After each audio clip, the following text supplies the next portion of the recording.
ትሁቴ አሁን ላይ ተመስገን እዛ ቤት ሲመጣ በጣም ደንግጣ ነበር። ምክንያቱም ትሁቴን እንደምናውቃት እንግዲህ ተመስገንን ስለምትፈራውና ስለምትደነግጥ አሁን ላይ እንግዲህ እሷን ፈልጎ እዚህ ሀገር ስለመጣ ነው የደነገጠችው። ነገር ግን አሁን ላይ ደግሞ ካሌብ ለትሁቴ እንዳላት ከሆነ ተመስገንን አቅርቦ እንግዲህ አሁን ላይ እንደ ጓደኛ ሆኖ ነው እሱን የሚፈልገውን ነገር እንዳያደርግ ማድረግ የሚችለው እንደ ጓደኛ ሆኜ ነው ይያለ ያለው። ነገር ግን አሁን ላይ ካሌብ ያለው ነገር እንግዲህ ያስማማል ወይስ አያስማማም ነው።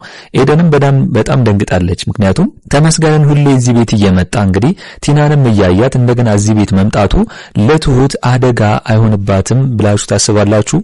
እንዴት ነው? ኤደን በዚህ ሐሳብ አልተስማማችም ወይም ደግሞ ካሌብ ባለው ሐሳብ አልተስማማችም። ምክንያቱም ካሌብ ያለው እንግዲህ ተመስገንን አሁን ላይ ካራቅ ነው ለኛም መጥፎ ነገር ሊያስብ ይችላል፣ የሆነ ነገር ሊያደርግ ይችላል። አሁን ግን ተመስገንን እንዲሁ አቅርበነው ምን ሰልለው ከሆነ ግን እሱ ሳያውቅ ልናጠቃው እንችላለን ብሎ ነው እያሰበ ያለው። እስኪ ቤተሰቦቼ አሁን ላይ ካሌብ ያሰበው ነገር ወይም ደግሞ ያቀደው ነገር ይሳካል ወይስ አይሳካም ወይም ደግሞ ያሰበው ነገር ጥሩ ነው ወይስ አይደለም የሚለውን እስቲ ሁላችሁም ሐሳብ አስተያየታችሁን ኮሜንት ላይ ማስቀመጣችሁን እንዳትረሱ። እንግዲህ ትሁት ክፍል 59 ቶሎ እንዲለቀቅ ሁላችሁም ኮሜንት ላይ ትሁት ክፍል 59 ቶሎ ይለቀቅልን በማለት ይህንን ቪዲዮ ላይክ በማድረግ ጀምሩ። እንግዲህ አሁን ላይ ትሁቴን እንዳየናት ከሆነ የተመስገን መምጣት በጣም አናዷታል ወይም ደግሞ አስደንግጧታል። ምክንያቱም እሱን ስታየው እንግዲህ እንዴት እንደምትሆንና እንደምትረበተበት አይተናል። ስለዚህ ያ ነገሯ ደግሞ እንግዲህ እያስፈራት ነው ማለት ነው የተመስገን መምጣት። በሌላ በኩል ደግሞ አሁን ላይ ቲና እንግዲህ የታመመች መስላ ነው እንጂ እቅዷ ይሄ አልነበረም። እንግዲህ ቲና ከዚህ በፊት አባትየው እንዳባራት ይታወቃል ከዚህ ቤት ማለት ነው። ነገር ግን እሷ ይሄን ነገር ምንድነው ያደረገችው? እዚህ ቤት ተመልሳ ለመግባት እቅድ ነበር ያቀረችው። አውቃ በመኪና እንደተገጨችና አውቃ ደግሞ ሆስፒታል እንደገባች ሆስፒታል ውስጥ ደግሞ የሚሰሩ ሰዎች ለቲና እንግዲህ ገንዘብ ከፍላቸው ነው እንግዲህ ይሄን ነገር ያቀነባበረችው እንጂ ቲና ምንም ነገር አልሆነችም፣ ጤነኛ ነች። ስለዚህ ለዛም ነው እንግዲህ አሁን ላይ አባትየውና ካሌብም ደንግጠው ከሆስፒታል ይዘዋት የመጡት ማለት ነው። እንደታመመች አስመስለው ዶክተሩ ስለነገሯቸው ማለት ነው። ስለዚህ ይህንን ሚስጥር ደግሞ ማንም አያውቅም። ነገር ግን እንግዲህ እዚህ ጋር የሚታወቀው ነገር አባትየው ካሜራ እንዳስቀመጠ ከዚህ በፊት ተናግሮም ነበር፣ እኛም ሰምተን ነበር። ስለዚህ አሁን ላይ ቲና እንደፈለገች ስትሆንና እንግዲህ እንደፈለገች ስትራመድ አሁን ላይ ቲና ከታመመች ጀምሮ መራመድ እንደማትችልና እንደገና ደግሞ ማውራትም እንደማትችል ይታወቃል። ስለዚህ እንዴት ይህንን ነገር ካሜራው ሊቀርጽ አልቻለም? ወይም ደግሞ እንዴት አባትየው ያስቀመጠው ካሜራ ስለዚህ አሁን ላይ እንግዲህ አባትየው ያስቀመጠው ካሜራ ለመቼ ነው እንግዲህ ወጥቶ ማየት አለብን ብዬ ነው ማስበው። የተቀረጸውን ነገር እንግዲህ እኛም መታየት አለበት ብዬ ነው ማስበው። የቲናን ተንኮልና የቲናን ክፋት የሚታየው ካሜራ ያስቀመጠው አባትየው እስከሆነ ድረስ በዛ በኩል ሊያዩት ይችላሉ ብዬ ነው ማስበው። እስኪ እናንተ እንግዲህ በካሜራው ጉዳይ ያላችሁን ሐሳብ አስተያየታችሁን ኮሜንት ላይ እንግዲህ ቲና አሁን ላይ ተመስገንን ለምን አንድ ላይ አንሰራም እያለችው ነው። እንደገና እንግዲህ ተመስገን አሁን ላይ እዛ ቤት እንደሚገባና ቲና ደግሞ የኑላ ሚስጥር ታውቃለች። ትሁትን ፈልጎ እንደመጣና ብዙ ነገር የተመስገንን ሁሉን ነገር ስለምታውቅ አሁን ላይ ቲና እንግዲህ ተመስገንን አብረን እንስራ እያለችው ነው የምትገኘው ማለት ነው። እንግዲህ አሁን ላይ ቲና ተመስገንን የምትፈልገው ለምንድነው? ትሁቴን እንግዲህ አሳልፋ ለሱ ከሰጠችው እሱ ደግሞ የሚፈልገው ነገር እንዲያደርግላት ነው። ምክንያቱም አሁን ላይ ጠበቃ ሆኖ ነው እንግዲህ እነ ካሌብ ቤት የመጣው። ስለዚህ አሁን ላይ ደግሞ ተመስገን ቲናን ሲያት በጣም ታማ እንደሆነ ይታወቃል። ስለዚህ አሁን ደግሞ እንግዲህ ስለታመመችና እንደዚህ ስለሆነች ስለተጎዳች አሁን ላይ ፍቺውንም ማድረግ እንደማያስፈልግና ተመስገን እንግዲህ ተመላልሶ እዚህ ቤት ለመምጣት ሁሌም በመጣ ደስ ይለኛል፣ እንግዲህ ቲናን መጠየቅ ነው ፈልገው ብሎ እንግዲህ ለካሌብ ነግሮታል ማለት ነው።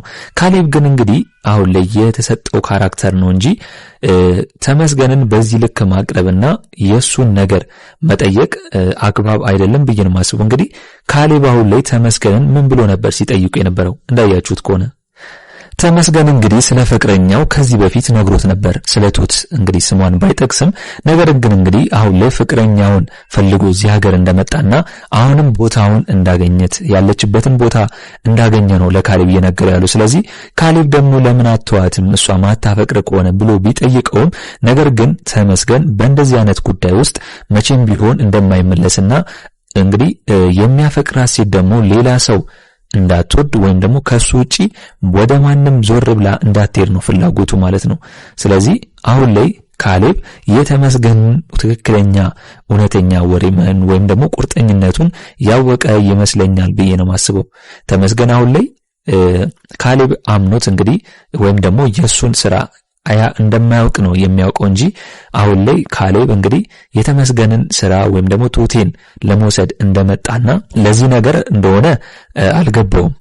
ስለዚህ ተመስገን ካሌብን አልጠረጠረውም። ነገር ግን ካሌብ ተመስገንን አቅርቦ እንግዲህ ከትሁቴ በስተመጨረሻ ለመለያየትና እሱንም እንግዲህ ማስረጃና መረጃ አጠገብ ሆኖ ለመያዝ ነው ብዬ ነው ማስበው። እንግዲህ ሌላው ጉዳይ ኤደን እንግዲህ አሁንም ቢሆን ትሁቴን እየጠየቀቻት ነው ካሌብን እንደምትወደውና እንደምታፈቅሩ። እውነትስ አሁን ለካሌብ ነው የምትወጂው ወይስ የምታፈቅሩ የሚለውን ለማረጋገጥ ማለት ነው። እንግዲህ ትሁቴ ከካሌብ ውጪ ወደ ውጪ ነች። ማንንም የምታፈቅር አይመስለኝም። አሁንም ቢሆን ነገም ቢሆን እንግዲህ ትሁቴ ካሌብን የምታፈቅረው። ነገር ግን ካሌብ አሁን ላይ ለትሁቴ ያለው አመለካከት ነው የሚወስነው። ምክንያቱም ትሁቴ እያለች ያለችው ምንድነው እሱ እንዳሰረኝ ነው ወይ እንደ ሰራተኛ ነኝ ነው እያለች ያለችው። ስለዚህ አባትየውም ደግሞ ካሌብን ጠይቆታል። ከትሁቴ እንዴት ነው ፍቅር አለ ወይስ ታፈቅራታለ የሚለውንም ጥያቄ ጠይቆት ነበር ማለት ነው። ስለዚህ ከተመስገን እሱና እሱ ብቻ ትሁቴን እንደሚያስጥለውና ትሁቴን ደግሞ የሚወዳትና የሚያፈቅራት ከሆነ ከተመስገን እንግዲህ ነጥቆ እሱ መውሰድ እንዳለበትና ትሁቴን ተከታትሎ እንግዲህ ከተመስገን ማዳን እንዳለበት ነው አባትየው የነገረው።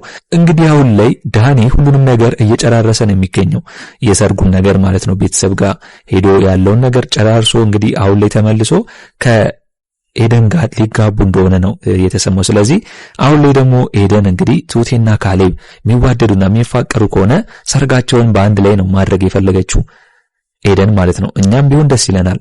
ምክንያቱም ካሌብም ቢሆን አሁን ላይ የትሁቴን አመለካከትና እንግዲህ ቲና ያኑን ነገር በድላ አባትየውን በድላ በትሁቴ ላይም ግፍ ሰርታና ያኑ ነገር እንኳን በድላ ትሁቴ ለቲና ያላት አመለካከትና እሷን ለመርዳት የምታደርገው ነገር እንግዲህ ካሌብ በጣም ተገርሞባታል ማለት ነው። አሁን ግን ማድረግ ያለበት ካሌብ ምንድነው እንደምንም ብሎ ከተመስገን ማለየትና ትሁቴን ማዳን አለበት ብዬ ነው ማስበው። ትሁቴ እዚህ ቤት በመጣው ቁጥር ተመስገን በቃ ራሷን እስከ መሳት ልትደርስ ይችላልሽ በድንጋጤ ማለት ነው። ምክንያቱም ሰውየውን ስለምታውቀውና ክፉ ሰው እንደሆነ ስለምታውቅ አሁን ላይ እንግዲህ ይህን ነገር ማድረግ ያለበት ካሌብ ነው። ትሁቴን ከተመስገን መያዝና መጠበቅ አለበት ብዬ ነው ማስበው። እስኪ እናንተ በዚህ ጉዳይ ሁላችሁም ሐሳብ አስተያየታችሁን ኮሜንት ላይ አስቀምጡልኝ። እንግዲህ ሌላው ጉዳይ ቲና ስራዋ በጣም ከባድ ነው። እንግዲህ አሁን ላይ ሌላ ነገር ለማሰብና ሌላ ነገር እነሱን የሚጎዳ ነገር ለማድረግ ነው እያሰበች ያለችው። እንግዲህ ምን እያደረገች ነው? አሁን ላይ ከተመስገን ጋር በመተባበር ያንን ቤተሰብ ማጥፋትና እንግዲህ አባትየውንም ይሁን ነገር ለማድረግ እየፈለገች ነው። እንግዲህ አሁን ላይ እንዳየነው ከሆነ ያ ወረቀት ወይም ደግሞ እንግዲህ ካሌብ ትሁቴና አባትየው ባሉበት እንግዲህ ቲናም ተቀምጣ ባለችበት ሰዓት የሆነ ወረቀት እንግዲህ ቤታቸው ከታች ተልኮላቸዋል። ወይ ማስፈራሪያ ነው ወይ የሆነ ነገር ነው። ስለዚህ እንግዲህ አሁን ላይ ሊያነቡት ነው። ምን ይሆናል ብላችሁ ነው የምታስቡት? ያ ነገር የተላከው እውነት ካሌብን የሚያስፈራራ ነገር ነው? አባትየውን የሚያስፈራራ ነገር ነው? ወይስ ለትሁቴ ነው ያ መረጃ ወይም ደግሞ ደብዳቤ ብላችሁ ታስባላችሁ?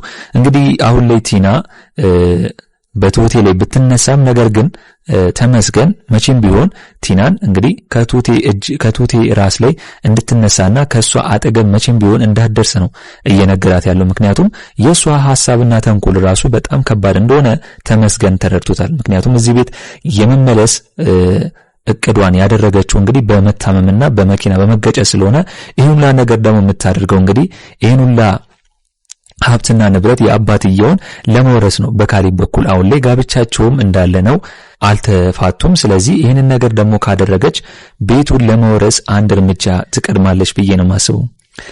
እንግዲህ አሁን ላይ ያ የምትለፈልፈዋና እንግዲህ ምናሴ ያላት ቲና አሁን ላይ ሁሉ ነገሯ ተዘግቷል። አሁን ላይ መራመድም እንደማትችል ይታወቃል። እንደገና ደግሞ ማውራትም አትችልም። ነገር ግን እንግዲህ ከተመስገን ጋር ስትንሽኳሹክና ስትወራ አብረን ስራ ስትለው ነበር እዛ ቤት ውስጥ።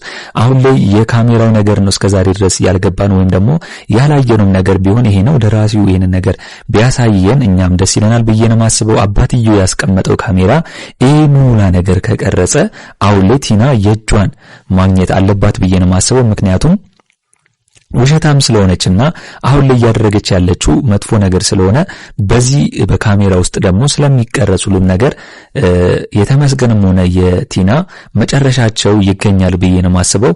እስኪ እናንተ በዚህ ጉዳይ ሁላችሁም ሐሳብ አስተያየታችሁን ኮሜንት ላይ ማስቀመጣችሁን እንዳረሱ። አሁን ላይ ካሌብ የጀመረው ተግባር እንግዲህ ተመስገንን እንደ ጓደኛ ቀርቦ ማወጣጣትና እሱ እስከት ድረስ እንደሚሄድ የሚለውን ለማረጋገጥ ነው ፍላጎቱ። ምክንያቱም ከዚህ በፊት ከአባቱ ጋር ተነጋግሮ ነው ይሄን ነገር የጀመረው። እንደ ጓደኛ ቀርቦ የቶቴን የሚፈልጋትን ተመስገንን እሱን ማጥቃት ነው ማለት ነው አላማው። ነገር ግን እንግዲህ በዚህ አካሄዱ ካሌብ ተመስገንን እንግዲህ ለማጥቃት ይመቻል ወይስ አይመችም የሚለው ያጠራጥራል። ምክንያቱም ተመስገን ትንሽ ከቆየ በኋላ ካሌብን ሊጠረጥረው ይችላል። ምክንያቱም ብዙ ጊዜ ነው ስለሚስቱ የጠየቀውና ስለሚፈልጋት ሴት ከዛ ድረስ ከገጠር እዚህ ድረስ የመጣው እሷን ብሎ እንደሆነ ብዙ ነገር ነው እንግዲህ ያጣራ የነበረው ማለት ነው ካሌብ። ነገር ግን ቲና ከደረሰችበት ካሌብ እንደሚያውቅ ተመስገን መሆኑን ወይም ደግሞ ተመስገን እንግዲህ ከጠረጠረ ካሌብ በቀላሉ ሊታወቅበት ይችላል ብዬ ነው የማስበው። እስኪ እናንተም በካሌብ ጉዳይ ያላችሁን ሐሳብ አስተያየት ኮሜንት ላይ ማስቀመጣችሁን እንዳረሱ። እንግዲህ በእኔ በኩል የዛሬው አስተያየቴ እንን ይመስል ነበር። ለቻናሌ አዲስ ከሆናችሁና ሁላችሁም እስቲ ሰብስክራይብ እስካሁን ያላደረጋችሁ ካላችሁ እንዲሁ የምትመለከቱ ሁላችሁም ሰብስክራይብ በማድረግና የደውል ምልክቱን በመጫን ቤተሰብ እንድትሆኑን በአክብሮት እንጋብዛለን። በቀጣይ ክፍል